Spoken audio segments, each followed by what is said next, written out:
తాండాలో ముదిగుబ్బ మండలము అడవి బ్రాహ్మణపల్లి తాండాలో పాపం ఇక్కడ ఉన్న వాళ్ళందరూ కూడా పేదవాళ్ళు, చాలా చిన్న సన్నకారు రైతులు, కొంతమంది అసలు భూములే లేని వాళ్ళు కొంతమంది.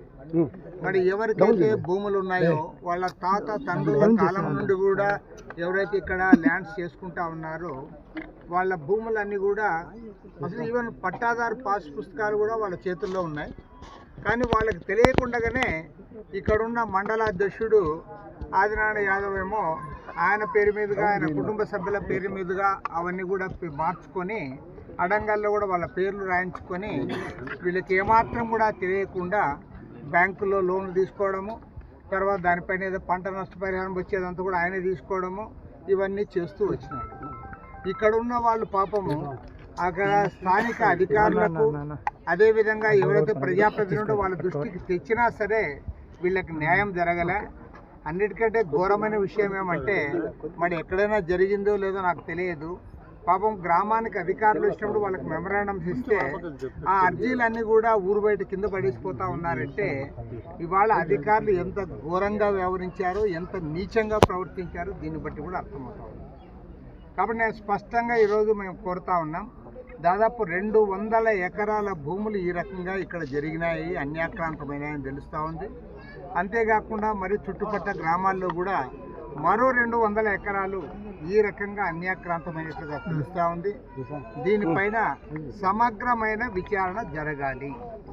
కాబట్టి రేపు 7వ తేదీ నాడు రాష్ట్ర రెవెన్యూ మంత్రి అనగాని సత్యప్రసాద్ గారు, మన సత్యసాయి జిల్లాకి ఇన్ఛార్జి కూడా ఆయనే, కాబట్టి ఆ ఇన్ఛార్జి మంత్రి గారిని అమరావతిలో కలిసి ఆయన దృష్టికి విషయాలన్నీ కూడా తీసుకొని పోతాం. ఇక్కడ ఉన్న పేదవాళ్ళందరికీ, పేద రైతులందరికీ కూడా న్యాయం జరిగేంత వరకు కూడా భారత కమ్యూనిస్ట్ పార్టీ వారికి అండగా ఉంటుంది. అదేవిధంగా ఈ అక్రమాలకు పాల్పడడానికి ఎవరైతే దీనికి సహకరించారో ఆ సహకరించిన రెవెన్యూ అధికారులు వారి పైన కూడా చర్యలు చేపట్టాలి. ఎవరైతే ఈ భూములన్నీ కూడా వాళ్ళ పేర్ల మీద చేసుకొని వాళ్ళు బ్యాంకుల్లో అప్పులు తీసుకున్నారో, అదేవిధంగా వాళ్ళు ఏదైతే దీని ద్వారా లబ్ధి పొందారో వాళ్ళను కూడా కఠినంగా శిక్షించాలి, అరెస్ట్ చేయాలని చెప్పి కూడా సిపిఐ తరఫున డిమాండ్ చేస్తూ ఉన్నాను. ఏదేమైనా దీన్ని వదిలిపెట్టే సమస్య కాదు. ఎందుకంటే పాపం అత్యంత పేదవాళ్ళు, ఈ భూమిని నమ్ముకొని బతుకుతున్న వాళ్ళు, చదువు సంధ్య పెద్దగా లేని వాళ్ళు, వాళ్ళకున్న చైతన్యాన్ని తక్కువగా అంచనా వేసి ఇవాళ ఈ రకంగా సంవత్సరాల పర్యంతం వాళ్ళకు దక్కాల్సిన లబ్ధినంతా కూడా వారే తినేశారు. వీటన్నిటి కూడా మొత్తం కాన్ఫిస్కేట్ చేయాలి. ఏదైతే లబ్ధి పొందారో ఆ డబ్బులన్నీ కూడా వెనక్కి వసూలు చేయాలి, కఠినంగా శిక్షించాలి, అన్ని రకాల సెక్షన్ల కింద కూడా వాళ్ళపైన కేసులు నమోదు చేయాలి. దీనికి సహకరించిన రెవెన్యూ అధికారులు వారు ఎక్కడున్నా సరే వాళ్ళందరిపైన కూడా కఠినంగా యాక్షన్ తీసుకోవాలని చెప్పి కూడా మేము డిమాండ్ చేస్తూ ఉన్నాం. 7వ తేదీ నాడు రెవెన్యూ మంత్రి గారిని కలుస్తాం.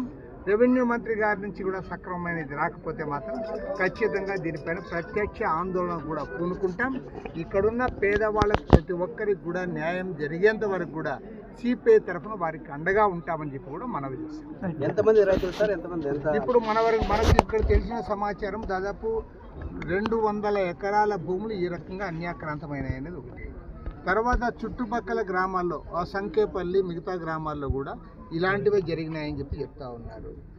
మరి ఏ గ్రామాల్లో జరిగినాయో ముదిగుబ్బ మండలంలో ఎక్కువ జరిగినట్లుగా మా దృష్టికి వచ్చింది. కాబట్టి రెవెన్యూ మంత్రి గారిని మేము కోరేది ఏమంటే వీటన్నిటిపైన సమగ్రమైన విచారణ జరిపించాలని చెప్పి మేము కోరుతాం. అంటే గిరిజనులైనా సార్, కొంతమంది గిరిజనులు ఉన్నారు, కొంతమంది గిరిజనులు ఉన్నారు. ఇవాళ ఇంతకుముందు మనకు ఒక యాదవ్ కూడా వచ్చాడు ఇక్కడ, మన ఆయన ఫిజికల్లీ హ్యాండిక్యాప్డ్ ఆయన, మరి ఈయనకు కూడా అన్యాయం జరిగింది. కాబట్టి ఏమంటే ఇలాంటి వాటన్నిటి కూడా మేము సేకరిస్తూ ఉన్నాము. మొత్తం దీన్నంతా కూడా పూర్తి వివరాలతో మంత్రి గారి దృష్టికి తెస్తాం. దీనిపైన ఒక సీనియర్ ఐఏఎస్ అధికారి చేత సమగ్రమైన విచారణ జరిపించాలి. వారు ఎంత పెద్దవారైనా, సాక్షాత్తు బీజేపీ పార్టీ నాయకుడు అని చెప్పుకొని తిరుగుతున్నాడు ఆయన, బీజేపీ సత్యకుమార్ యాదవ్ దృష్టికి కూడా తెస్తాం. ఎందుకంటే ఆయన మంత్రిగా ఉన్నాడు రాష్ట్ర మంత్రివర్గంలో, ఆయన ధర్మవరం ఎమ్మెల్యే. మరి వాళ్ళ బీజేపీ పార్టీ వాడు ఇవన్నీ చేస్తూ ఉంటే ఆయన ఏం చేస్తూ ఉన్నాడో తెలియదు. కాబట్టి రెవెన్యూ మంత్రి గారిని కలిసిన తర్వాత సత్యకుమార్ కూడా స్పందించమని కోరుతా ఉన్నాం. ఎందుకంటే అయ్యా నీవు ఇక్కడ ఎమ్మెల్యేగా ఉన్నావు, ప్రజలు నీకు మంచి అవకాశం ఇచ్చారు, పైగా నువ్వు ఇవాళ రాష్ట్ర కేబినెట్లో ఏకైక బీజేపీ మంత్రి కాబట్టి బీజేపీ మంత్రిగా ఉండి నీ బీజేపీ పార్టీ వాడు ఈ రకంగా మన గిరిజనుల భూములు, వెనకబడిన కులాల వాళ్ళ భూములు, దళితుల భూములు అన్నీ కూడా తన పేరు మీద రాసుకొని ఇవాళ మొత్తం ఇదంతా కూడా వాళ్ళని మోసం చేస్తూ ఉంటే, దగా చేస్తూ ఉంటే, అన్యాయం చేస్తూ ఉంటే నీవు కూడా స్పందించాలి. ఇప్పటికే స్పందించాలి. మరి ఇంతవరకు కూడా మంత్రి గారు స్పందించలే. మరి ఆయన ఇంకా వార్తా పేపర్లు చదువుతున్నాడో లేదో తెలియదు.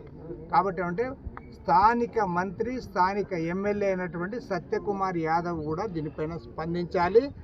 పేద వర్గాల వారికి, దళితులు, గిరిజనులు, వెనుకబడిన కులాల వారికి అండగా నిలబడాలి.